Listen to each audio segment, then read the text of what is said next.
We're afraid to talk about death. We're afraid to talk about retirement and transition because we're afraid of that change. It's uncomfortable. And as a result, we put it over on a shelf and we ignore it.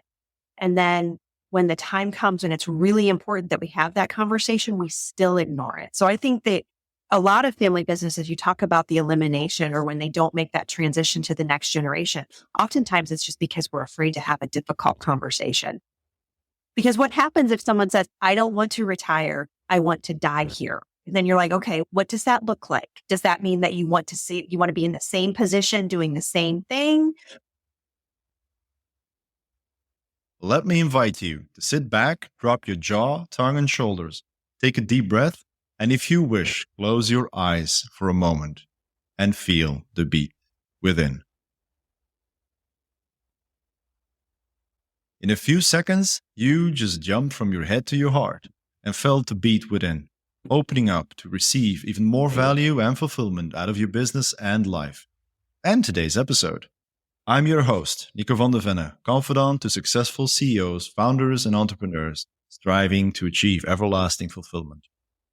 Welcome to the Everlasting Fulfillment Podcast with our next guest, Chrissy Myers.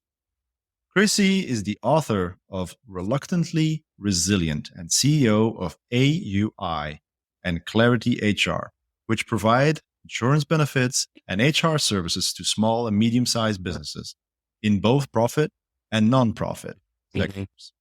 Chrissy describes herself as the chief cheerleader for both companies, setting direction, steering marketing content, and finding creative ways to disrupt two established business sectors. I really like that.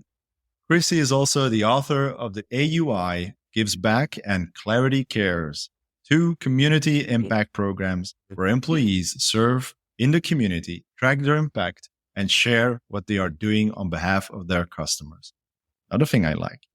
Welcome to the show, Chrissy. And like I said, I've got a question for you. Could you tell me about your team members, Maddie, Caleb, Ziva, and Rocco?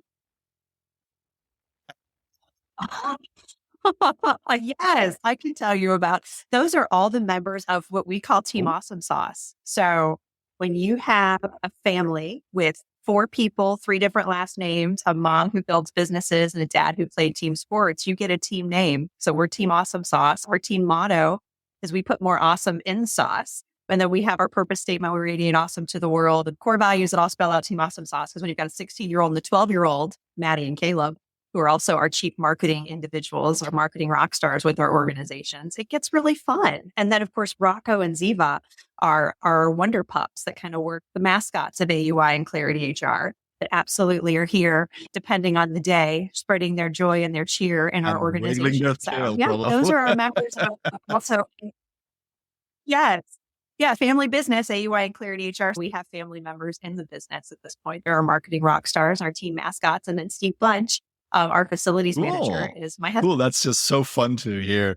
Yeah, I told you, I did a little bit of research. I went on your website and I looked at the team. I was like, I need to ask about them because it's so much fun. I've seen it in other companies as well, where they have, the 4-footed, 4-pawed team members. You added your children, which I love very much because I've got 2 kids as well. They're a little bit younger. We got 3 cats, so they wiggle their tail differently and they're stubborn. I don't get them in the office. Fair. Yes. Insurance and HR can sometimes be stuffy. And I think a lot of times they can be, especially in the United States, they're entrenched in like a specific type of culture. So a good way to disrupt that is sometimes in your website and your marketing, just to be non-traditional. And we have a younger feel to our organization. Yes, insurance is something that's been around for a long time, but it doesn't mean that how we market, how we reach customers has to be exactly the same. So we just try to do things a little bit. That's one way of tackling the challenges that we meet on the market, because that usually is one of the things. Like with this podcast, the same thing. I try to make people aware of certain things, but it doesn't always hit in the right spot. So that's why I love talking to people who've actually been there. So you're a CEO right now. You got a growing team. I see that. I think you've got about 20 people, give or take. So that's quite a team already. So how did you come sitting in that chair right now? How did you get there? So it's a combination of family business transition and startup. So AUI is a third generation family Okay, business, well, turns congrats. 50 this year. I was of the mind that if you want a car, you'll work for us. If you want us to pay for college, you'll work for us. So I wanted those things. So I worked with my parents. And then at some point in time, my dad said, "Do you want to stay here?" And I said, "No, I do not. You've given me every crummy job on the planet. I've called dead people. I've boxed Christmas candy. I've walked probably 60 miles around the conference table trying to do all of these things for compliance that you needed. I don't want to be here. Insurance is boring." And he said, "Well, will you give me 6 months?" And I said, "No, I'll give you 6 weeks." And in those 6 weeks, he gave me things within the organization that I wanted. So I decided to stay.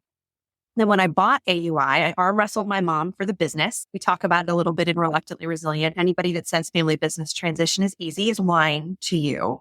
Oftentimes you think that you get the business gifted to you. No, I'm currently paying for it, and I will. Like a lot of other family businesses, you pay your dues and you grow the business. And at the same time, you probably pay Mhm. more for it because you grew it bigger. So when I bought when I bought AUI 5 years ago, promptly started Clarity HR 5 years ago at the same time. So I had legacy family business and startup at the same time, married them together. We're getting ready to launch one cohesive brand at the end of this year, working towards what we need to do. But yeah, that piece of we do insurance really well. Will you do HR was something that was told to me for probably about a decade while I was in the family business, and that continued to tell people, no, I don't want to do anything different. No, we're not going to do that. Our niche is employee benefits. We're not doing anything new. But then when I finally had the keys and owned the title to the business in AUI, and someone said, "Hey, would you consider this?" Yeah, I think we can do something new too. So that startup, scale up, and then legacy family business transitioning it over the course of time. So AUI turns 50 this year and Clarity That's turns nice 5, number. Those are very continuing to nice grow both numbers. businesses. Yeah. Yeah, five Yeah. years. So that's just right before the little animal beastie thing went through the world then. Yes. Oh, Yes, you did it exactly. really Right good before. timing. So learning how to that.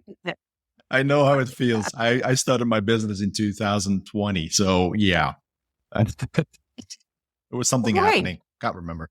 But yeah, we got through it. Do We got something. through it. Not a big Yeah. deal. So Yeah. you're saying I love it Yeah. when you say you're taking over a family business. If somebody tells you it's easy, it's not.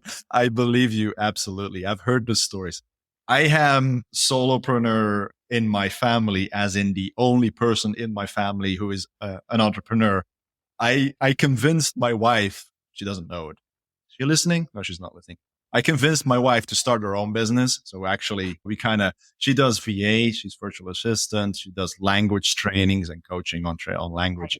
And I have focused on the confidant business. But yeah, I understand what you mean by transitioning from, because it's still mom and dad or mom or dad or whomever had the business.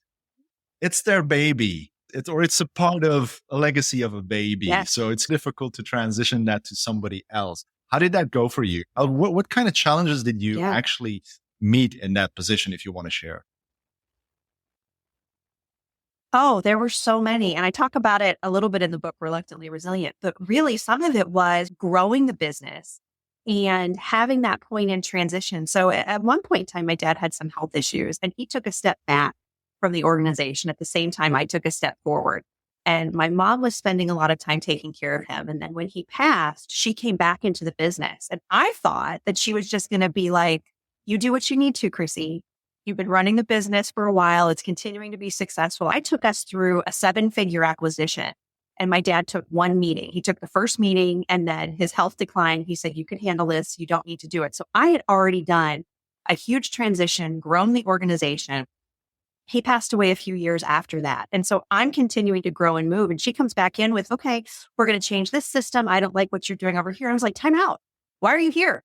You haven't been here for 4 years. You don't need to be here. Like, I got this. This is my business." To the point, Nico, that I changed my title before my dad passed from director of corporate planning to CEO. I was continuing to grow, be out in the community. When we had to start thinking about this transition, when she's moving in back into the business, wanting to hold on to it, I've got my grip on it as well. It became this arm wrestling match to the point that I'm not proud of it. But I think at every point in time, a family business has that.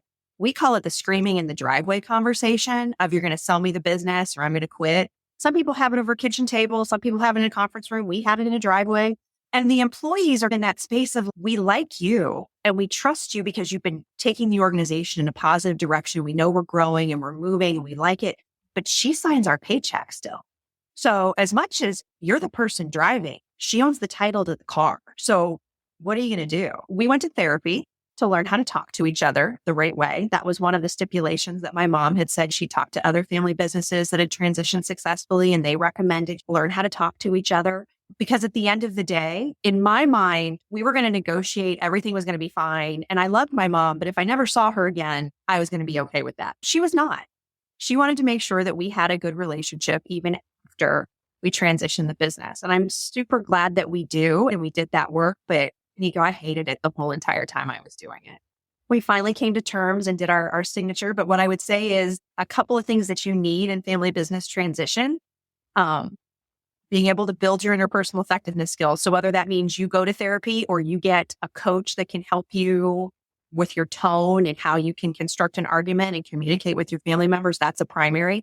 The second would be to find a good lawyer and a good accountant. What I did not realize when I started walking through this process was the lawyer and the accountant that we had for the business were there to represent the business. They weren't there to represent me as the buyer, which got really awkward because I hired that lawyer and I hired that accountant. And then all of a sudden they're telling me, we don't really work for you. We work for the business. We're here to support Julie and the work that she's doing as she transitions. So you're going to have to find other people. So I did. And I would say to that, make sure that when you go out and you interview those people, you find someone even better, because chances are when they take you through that process of transitioning the business, they're probably going to be the attorney and the accountant that you keep moving forward. So that's a great tip.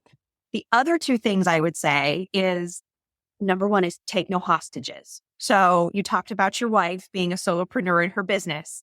So it was a conversation that Steve and I had to have about the family business. Do I want it? Do I care about it?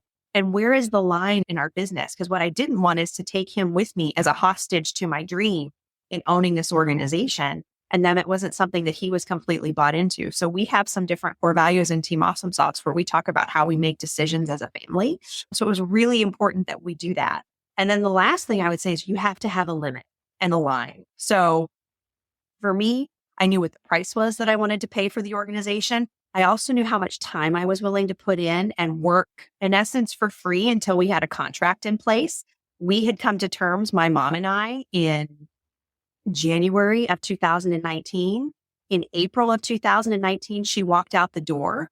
And in July, her attorney still hadn't come up with, July 1st, they still hadn't come up with the final signature pages of everything to get everything transitioned. So like we had all the terms and everything written out, but they were going back and forth. And so I called her and I said, look, I realize you've been gone for 2 months, but I don't want this business anymore unless we can come to an agreement and our attorneys can get done. 24 hours later, that attorney had that document finished. So it was like, what are you waiting for? Are you waiting for billable hours? Are you waiting for approval? Because we'd already come to all of these terms, but I established that limit of where I was willing to go and what I was willing to do. And then there was a space where I wasn't willing to go and do, and I would have walked away if I needed to. So those are some of my tips for those are transitioning some family business. freakishly solid tips. I think that, yeah, I know talking about the communication is one thing, but indeed taking the ownership and saying, this is where I go and no further. I think it brings me to the idea of Gandalf with his staff on the bridge with that big monster there. You go no further. But Yeah. I think you need to be able to do that when you're running a business, and especially when there's employees involved. You do the groundwork, you do the foundation needs to be there within your shoes to be sure about what you're going to do. Because in the end, if we speculate, I'm going to ask you the question, what would have happened if your mom would have gone the whole other way and say, no, I am not selling the business. You are. That's the state. What would have happened then? Yeah. So to get to that point, I had actually gone through a period of career mapping. So we had got to the point in really about 2017. My dad had been gone for a year where it got very contentious between the two of us. And so that was where we had our driveway conversation of, you're going to sell me the business or I'm going to quit. And so I went to a career counselor and went through this process called career mapping, which is, what do you need in a position to be happy? And so I met with Kathy. She did a really great job of helping me work through, because again, my husband's going, Chrissy, you can do anything in the world. Like, you got your master's, you grow this business, you transition to business. during a major upheaval within your personal life, at the same time dealing with a professional issue, because we had a major shift in the insurance industry and the Affordable Care Act in 2013. I had dealt with dealing with a rescue type of situation where our revenue was cut in half overnight. We had to continue to pivot and grown the organization back, did a 7-figure acquisition.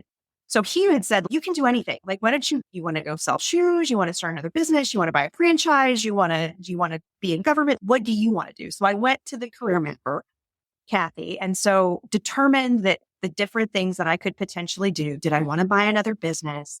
What did I want that business to look like? And what we determined was that she said, Chrissy, you've got everything in the position that you want right now. The ability to steer direction, the ability to build community impact programs and affect change. You're leading a team. You love what you're doing. The question is, do you have enough stomach to stay and wade through the difficulties of wanting to transition the business? Because my mom, there was a period of time where I'm going to work here forever. But at the same time, I also knew she's a grandma. She wants to spend time with those grandkids. She doesn't always want to do all the things in the business that are in the day-to-day because she'd worked in it for a long time. So at some point in time, she was going to come to the decision of, I'm going to sell it. Who am I going to sell it to? But if you think about if she would have absolutely said, I'm not selling it ever, what are you going to do? I probably would have started something on my own, probably in the insurance space, because again, I had those employees that said, if you go somewhere, we will follow you. And I was the only person at that point in time. We keep non-competes, non-solicitations. All of the things are documented for everyone in our organization at that point, except for me. I was the only person that didn't have a non-compete, that didn't have a non-solicitation, that didn't have a non-disclosure. I think because at that point in time, my dad had thought she's family. She's never going to go anywhere. And she's going to have the business at some point in time. So I knew to some degree it was going to happen. It was just a matter of when and the terms with which it occurred. In all retrospect, It went the way that you wanted it. It didn't go the way, but it ended up in the way that you wanted it. That's the most important. Yeah. It did. It took longer than I wanted. But this isn't part of it. It took longer than I wanted. And I realized that's respect for it.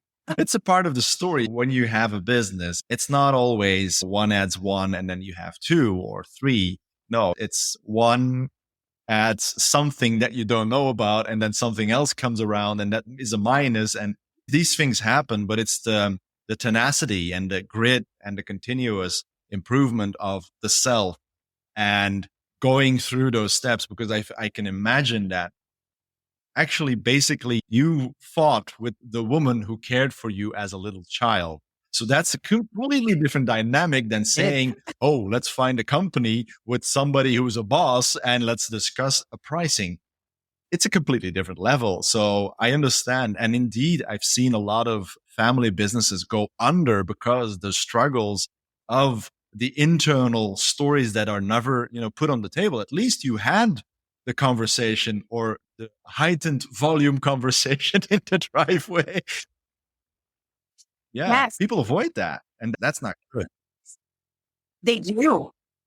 They do. They have this conversation. We're never going to talk about transition. At some point in time, someone's going to pass away and it's just going to all transfer and it's going to be okay. But you don't necessarily know that for a fact. You don't know what's going to happen. And oftentimes we're afraid to talk about death. We're afraid to talk about retirement and transition because we're afraid of that change. It's uncomfortable. And as a result, we put it over on a shelf and we ignore it. And then when the time comes and it's really important that we have that conversation, we still ignore it. So I think that a lot of family businesses, you talk about the elimination or when they don't make that transition to the next generation, oftentimes it's just because we're afraid to have a difficult conversation. Because what happens if someone says, I don't want to retire, I want to die here? And then you're like, okay, what does that look like? Does that mean that you want to be in the same position, doing the same thing? Okay, then what do we need to do to transition that if something happens to you, there's different legal ramifications depending on where you're domiciled. I mean, in the United States, what state you're in or what country you're in, you have to make sure that is the business part of the estate? What do we need to do to make sure, especially if we have employees, we can continue to pay them their wages? We can continue to do business. We can take care of our customers. And again, it's just being willing to have some of those awkward conversations that oftentimes we're just afraid to. Or we go, you know what? I'll worry about it tomorrow. and tomorrow comes a lot Oh faster than yeah, you think it yeah, I will. believe so. Do you had this point? So you've had this experience from your own point of view. Do you have this point? Okay, your kids are pretty Mhm. young at this point, but are you already in the Yeah. space of this could happen between me and my kids? And what are your thoughts on that? Mhm. Part of it is what I say is if you want your kids to have a good relationship with your business and potentially want it as theirs, you have to have a good relationship and balance with your business as it relates to your kids.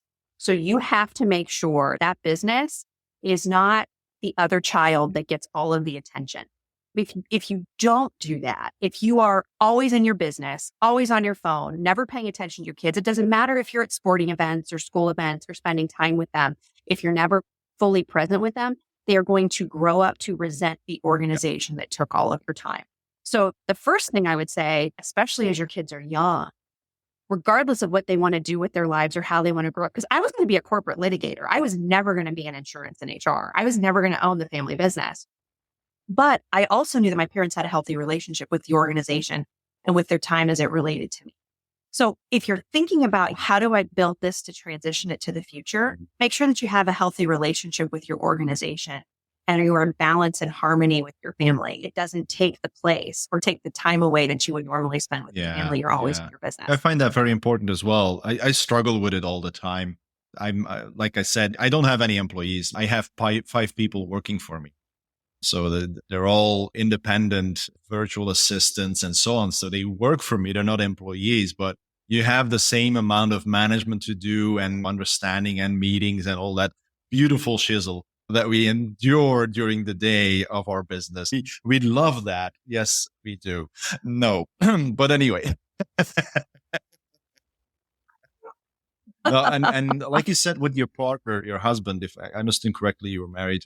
So being a part of the whole system, let's say the business, your partner being in the Mhm. business, we clearly decided to Mhm. split that up because she has completely other dimensional ideas and Yeah. wills and missions. So as she loves languages. I don't I speak English, I speak French, I speak Dutch and so on. But I use it as in English is my second language because I learned it from a really young age. My parents are not English or anything. I don't have any English people in my family, but I learned it from a young age because it just attracted me and I use it to communicate. And that's it. I actually, the funny thing is, I write Yeah. better spelling error wise. I write better in English than I do in Dutch. So it's crazy. My dad at some point Wow. said, "You died when you were English, so you came back here and you just came here to pester us." Love my dad, by the way, but anyway. But taking in that part of your partner coming to the business, what we do, also does my Mhm. administrative work. So she is a part of my business and she does Yeah. have an influence on who I am as a person. So that also has a very specific dynamic. And It lunchtime does. or dinner time at the table, our kids are there and they're asking us financial advice. They're 14 and 12 years old, but we're talking about turnover and Yeah. taxes and this and that. And they start asking questions like, what is this and what is Absolutely. that? And of course, we need to actually, I should write an NDA with them, non-disclosure. They know too much.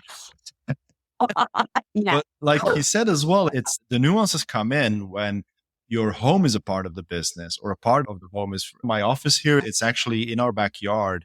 It used to be our garage. So we completely reconstructed it and it's within our home. So if at some point our house or whatever, or if one of us dies or that needs to split up, that's the whole thing that makes it complicated when it comes down to inheritance and all that Yeah. stuff. Yeah. And the layer of complexity with employees is 10x, I can imagine. Uh, because there's always these Yeah. nuances, likes and dislikes. Have you had the experience Mhm. where during this period there were maybe two parts of the pond looking at each other, like if she jumps, I'm jumping with her. If you said it earlier where they were going to follow you wherever you were, but in that period, was there a system that Yeah. was going on within the employees as well? So more of the transition with the employees happened after I purchased the business. So there was if you go somewhere, we'll follow you. But the intention was that we really hope we never have to follow you somewhere because it's secure here. So if you go, we'll go with you, but we're still going to probably have some trepidation. But the interesting part, Nico, was the transition afterward with the individuals who had been in the organization for a long time and either had to decide, do I like that the organization's continuing to grow and change? Or do I feel like I don't like where that change is going? So I'm just going to take my ball and go somewhere else. And so it took a little bit of time, even though I had been in the organization and I had grown and maintained the culture. When some of the transition occurred and some things happened specifically with our sales team, I'm like, okay, you haven't had a lot of accountability around sales quotas, around making sure that you're continuing to renew your business, but we're going to start implementing those things. It was like, oh, wait a second. I've been here for 20 years and now all of a sudden you're really telling me what to do? I'm like, yes, I am. And so that expectation or, oh, yeah, I need you to actually do your job. You're not just, this is that we don't run a nonprofit. We run a business that actually has to make money, has to have customers. We have to do this. I think that was the harder transition for me, was because I had worked with those individuals for a really long time and personality changed, dynamics changed. And it was a little bit, for me, it was hurtful and trying not to take it personally when they're like, okay, I'm going to go somewhere else. It was like, second, I protected your job during the Affordable Care Act changes. I protected your job during COVID. Like I did some of the, and now all of a sudden you're going in a different direction. I think that's the bigger anticipation. Like as a family business owner who's transitioned from one generation to the next, if someone said, what's the one thing that really took you by surprise? It was how quickly staffing would change for a period of time, because individuals that thought they liked it one way and realized, okay, even though there weren't a ton of changes, it was enough to make them go, I think I'm going to look for something else, or I don't think I like doing this. Now, I'm not going to tell you that all those people are super happy about the decision that they made, but we're better as an organization.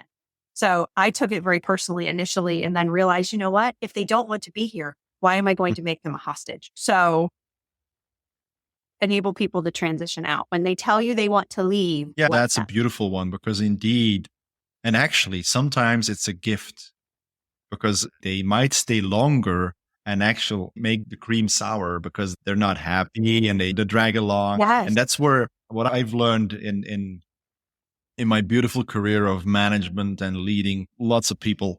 I've always had a couple of mainstream people, 4 or 5 that I managed directly, and then a whole bunch of people right behind that.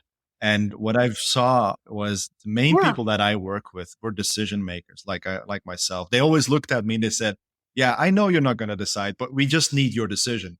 And I'm like, okay, what were you going to decide? I was going that way. Why? That and that. Okay, I agree.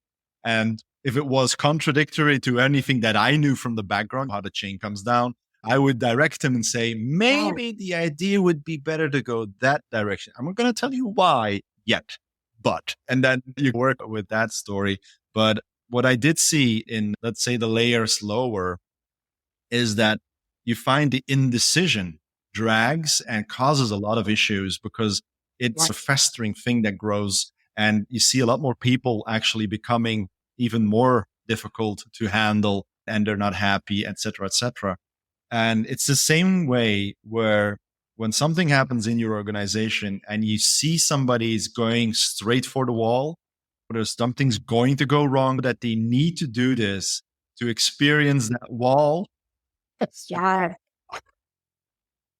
Sometimes you have to let people hit the wall. It's funny sometimes because I have a guy that I've been managing for a while now, and I help him get into the groove of being a manager, slowly bringing it up and so on. And one of the things I told him in the past, and there was a situation, he was like, oh no, but we need to stop them. I was like, nope, we're not going to. Well, what? This is going wrong. And let it go wrong. And afterwards, he saw why I did that, because it gave me the opportunity to improve 3 or 4 different systems because something went completely wrong. And I said, in every downside, there is an upside. You just have to see what upside you're targeting for. And it's the same with a person. So yeah, sometimes it's better to let them go or let them do whatever they want to do and hit the wall or leave the company. And I've seen people come back as well. Absolutely. Yes. Especially as a manager. If you're the CEO of an organization, if you ever want to be able to let your business run itself or grow to a point where it doesn't need you every day, you have to be willing to take that risk and let individuals lead manage. And sometimes and it's not a costly mistake, but sometimes it can be a costly sacrifice because I don't think that it's a mistake in the learning. I have someone in my organization that was doing performance management for one of our team members. And remember Steve and I were walking, it was last summer. And he's like, you look like you're going through, what is going on? Like you had this look of just, I've got to figure this out. And I'm like, I have this situation where I'm an employee who is not performing. And I have a manager that it's the first time that she has to performance manage. And I cannot do anything about it. I have got to let her make this decision for herself. And she's either going to, in my mind, make the right decision and everything's going to be great, or she's going to make the wrong decision. It's going to cost us, but we're still going to learn from it. And I was really hoping that she picked A. She did.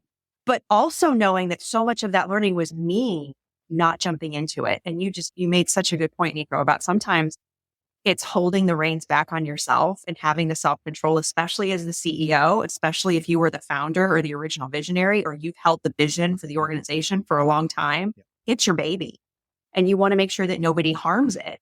And sometimes we get caught up in our people and we think that our people are our baby. They're not. They are the caretakers of our organization. But sometimes they have to know how to care for the organization the right way. And if we are always jumping in, always telling them what to do, there may be a time where they can't reach us and they're not going to feel empowered to make the right decision and they're going to be paralyzed. So how do we prevent paralysis? But managing your energy around that part is so absolutely hard. That's one of the reasons I call it founderitis. That's what I mean by that, or founder syndrome, where indeed you become a micromanager and you get your fingers in all the pieces of the pie and managing everything, and everything has to be done your way. And at the end, like you said, you might catch, I think COVID on that level is a perfect example. When you had COVID, you were out for at least a week. I had it 3 times. I had it light, medium, and full blown. And I was out and I was running my business. I had nobody who did my job in my stead. So there was no income, but my wife at the time was still working. So that was a beautiful balance. But what I was doing, I was managing a team in a company. And I've always had the attitude of being the one that needs to be eliminated. That's how I work. So I make my team strong. Yes. And I am the one that takes decision, because you always have somebody at some point that takes the decisions, like I said earlier. But the thing was, I was out for a week. And when I came back, everything was still running. And one of my peers at the time was the complete opposite.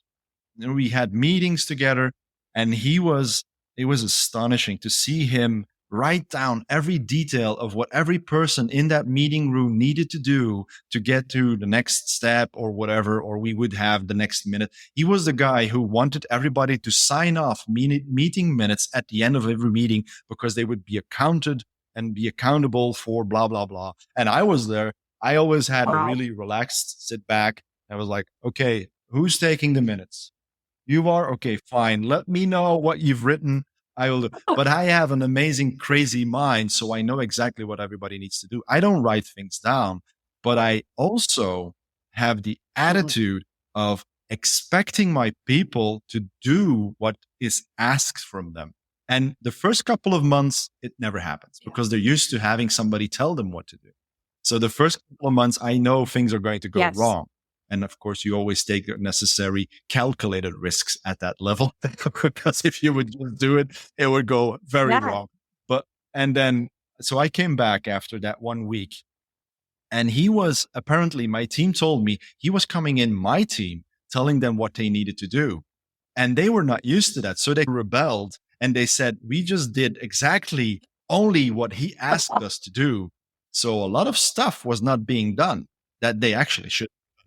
And I came back, I went into a meeting with this guy, and I said, so next time, if I'm dead, you do not touch my team. You leave them. You just don't touch them. And he was like, what? I wanted to do good. I wanted to do good. Yeah, you did worse than anything else. But I said, in any case, love you, brother. You did your job. You thought you were doing well. I understand you took those decisions. But do you see now what's happening within my team? And I told him. So he had to experience the same concept. And then at some point, I think I left the company 4 months or something. Yeah, something like that. He called me and he said, man, you had a good life. I was like, what?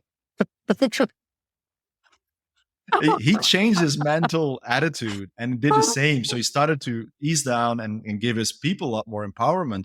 And he said, I'm actually doing what I need to do these days. I'm actually taking the things in my hands that I needed to do all these years. I'm like, duh. Good job.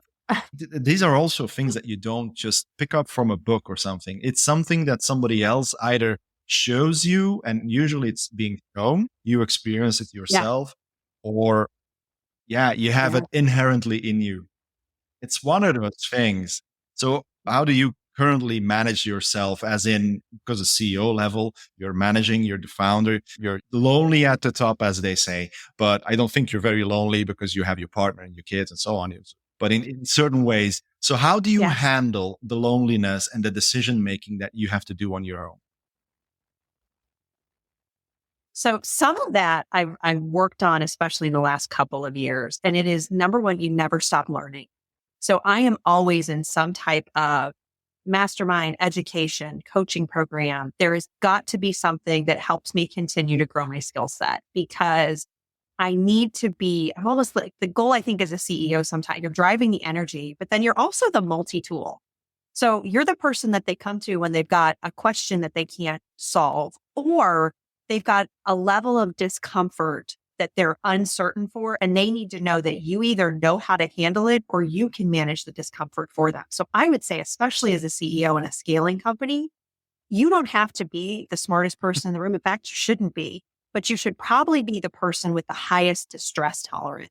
You should be able to handle things that are uncomfortable or uncertain more than sometimes your team. Because if you want them to be able to manage things without you, you want them to be held accountable, to continue to work through and problem solve. But there's probably a few things that you probably don't want them to do without you, like completely decide that you're going to go from selling shoes to selling sunglasses. There's certain things that you're like, okay, way to be brave.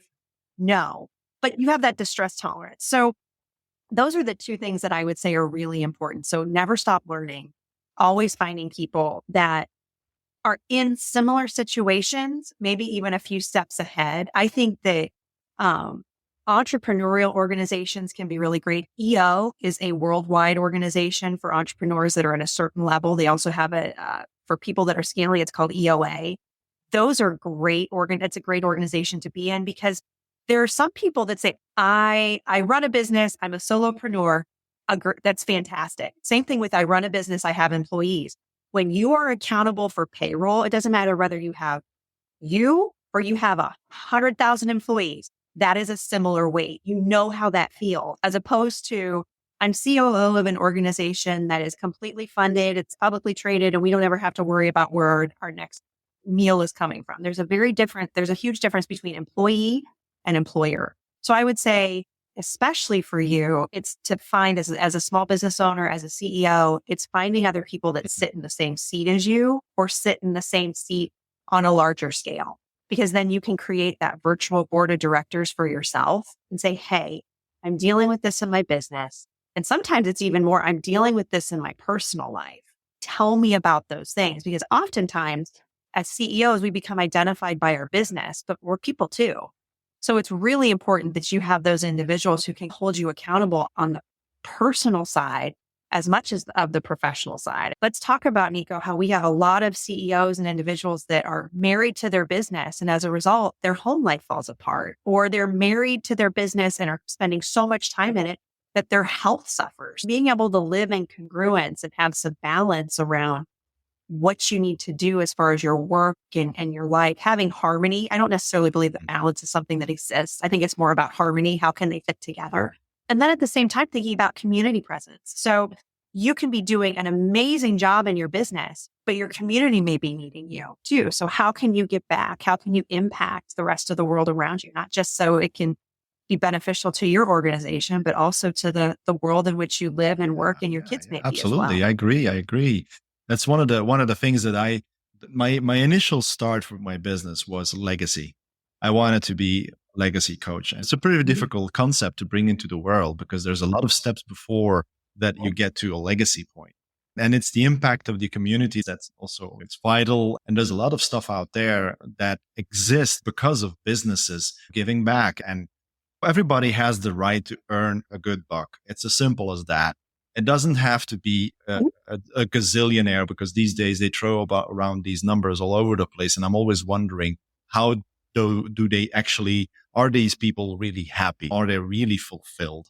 I have a really big question mark above my head on that level. But on the other side, they also tend to give back, like yourself. You've got these two organizations that you're working with. I love it, what you're doing. And I hope to be able to do that in the near future as well. I sponsor small groups of people, that musicians and stuff like that, Sure. but it's not the same scale where I have people that do these things. So, Chrissy, I want to ask you one more question, and that is, do you have anything Okay. that you want to share today with my community, with my listeners, that you think might have a profound impact on themselves, on their business, or anything in it? Yeah. So I think that as our world turns, our economies go up and down, what is so important is to be resilient as a business leader. And I think there are two things that you need. The first is building those interpersonal effectiveness skills, whether you go to therapy or you do some type of coaching, being able to build your distress tolerance, managing the stress, the ups and downs of running a business. The other thing that I would say is that you need to find your what else. And that what else is what drives you beyond business and the money that you're making. It's that community impact portion, because that what else will keep you moving through something and through the storms of life. So we look at it as our higher purpose. So at AUI and Clarity, one of our major focuses is mental health resilience. So I lost my first husband to suicide. And as a result, we are very passionate within our organization about making sure that we have wellness in the workplace, that employees know how to cope with the different stressors of life. Because if we can build their interpersonal effectiveness skills, we change their lives, but then we also change their home lives, because they take that work home to their families. Their families continue to improve, become better communicators, and then we change the world. So I would say, as a business owner, it's what is that what else that drives you? If it is arts and culture, sponsoring a special artist, helping with a kid's classroom, serving on a nonprofit board of directors, finding that thing that is really important, that goes beyond money and mission and just being in the business. So finding that driver beyond, that's what I would say to your listeners is probably the most important thing that I'm passionate about. Is, as a small business leader, as a CEO, I feel like we have amazing skill sets to impact the world. And it's not just in the businesses that we run, it's really in the connections and the community that we can make to continue to make the community better. And we model that behavior for the rest of the world, but then we model it for our team members, so that our team members then also want to care about the community in the way that we do. Thank you. Thank you so much. That is right up the story that I wanted to hear today. It's the snowball effect. That's one of the reasons I love working with high achievers. And if you like you have your team, it might not be a humongous amount of people. You have a very good team. You are a great manager, and the impact that you bring to not only yourself, your direct, your children, your partner, but your employees, that's where the impact really hits hard on a lot of different things, because you have your employee, their partners, then they have their family. Parents see their children as being happy because they're employed, they have a good employer. It's always a good thing. I remember my mom and dad when I think when I was 18, 19 years old, I stopped high school. So I didn't study anything, continue studying or anything. So I stopped at high school. And my dad said, learn a trade, but especially learn how to be friendly, be there for people, do what you say. Those basic traits are things that either you get that from somebody close to you or somebody who inspires you. And I think, Sherry, you're inspiring. I love it. I love what you're doing. And I would love to hear from you where people can contact you, how they can help you with anything that you're currently looking for. In any case, my network is open to you. Go right ahead. Shout out what you're looking at. Thank you. If they want to connect with me, a great place is on LinkedIn. It's Chrissy Myers, CEO, also Instagram, and then Reluctantly Resilient, available on Amazon, but reluctantlyresilientthebook.com has the link. So whether you're in the United States or you're international, you can order and you can listen in English on Audible too, because I found out, Nico, that all of my small business friends, when I was super excited about writing a book, they all said, we don't read, we only listen. So I had to record the audio version. It's a good thing that I need to take with me because I'm starting to write a book as well. So and I'm a talker. I'm not a writer. So I think maybe I'll talk about the book and write it afterwards. That might be another step. Being disruptive, as they say. Exactly. So thank you so much, Chrissy, for being here today. It was an amazingly inspiring conversation, and I wish you a lot of luck with whatever you're doing. And to my listeners, really, I think this is the best idea to just get the book and start reading or listening to it, people listening to it with Chrissy's voice. And remember to jump from your head to your heart and feel beat within. Have a great one, everybody. Bye.